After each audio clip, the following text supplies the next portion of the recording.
Good morning. Good morning, general chemistry students.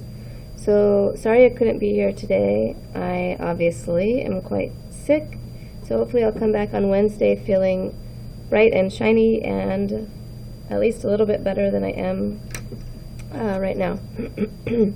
Okay, so this morning we're going to keep moving on, and we're going to talk about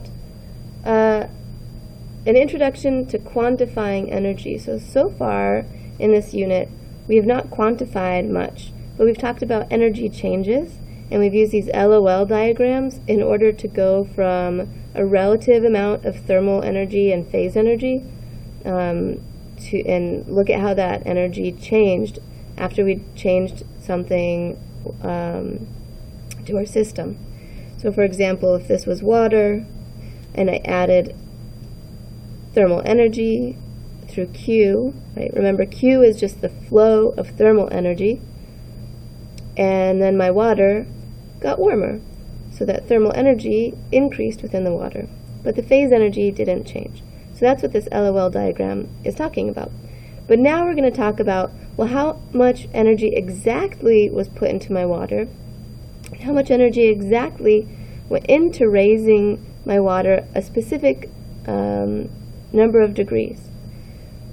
So in order to talk about that, we need to talk about this graph really quickly, and what variables we need to consider when calculating energy changes in a system.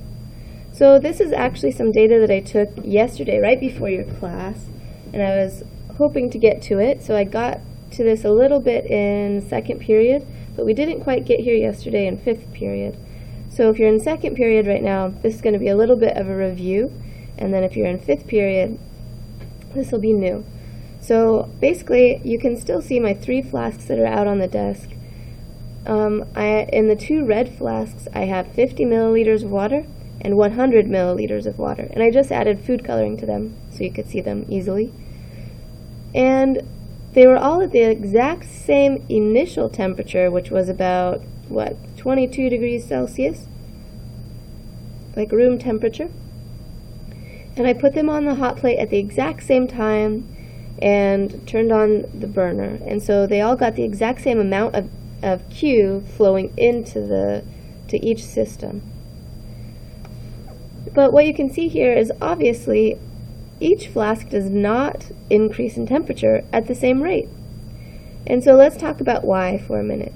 So if I were here, I would make you guys discuss it and talk about for a minute why 50 milliliters of water would heat up faster than 100 milliliters of water.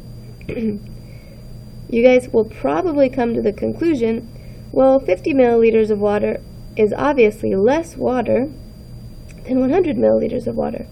So clearly it's going to heat up faster. And that's exactly right.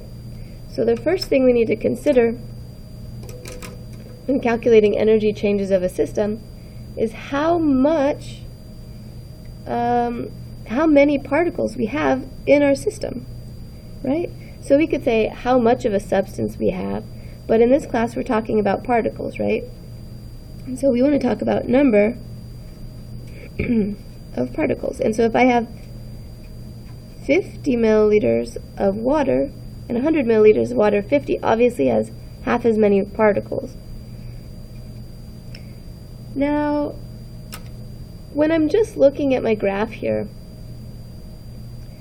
there's obviously something that we're going to look at initially. So if I just asked you how much energy is actually in each one of these flasks, you might be tempted to immediately just look at the temperatures, right?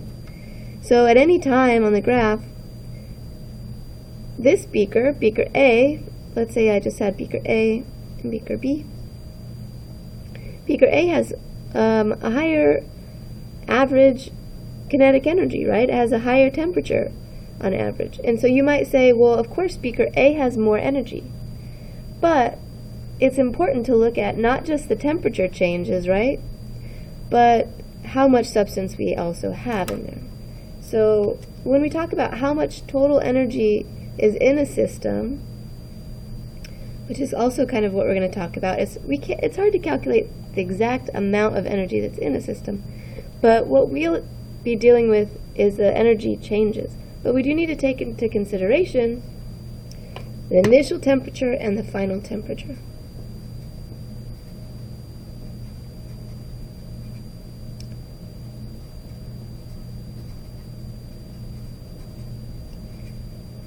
So what we can look at here is not just how many particles are in each system, but how quickly did the substance change, or how much did the substance change.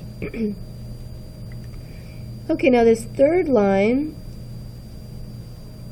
is actually 100 milliliters of a different substance. So it's 100 milliliters of rubbing alcohol.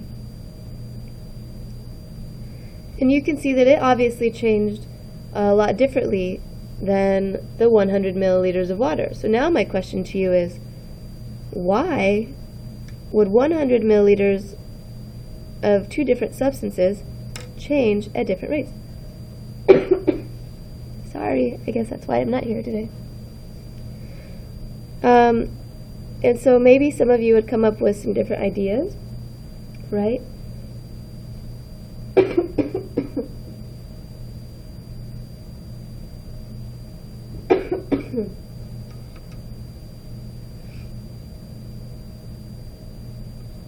Oh my goodness, but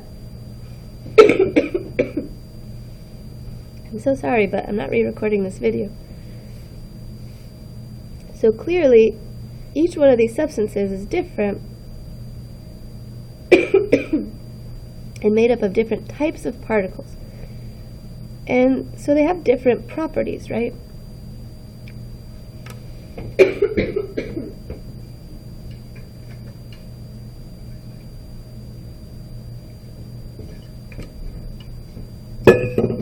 Okay.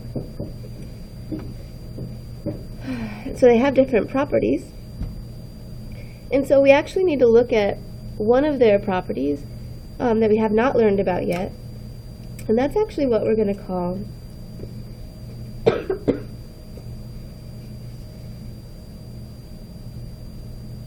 specific heat capacity.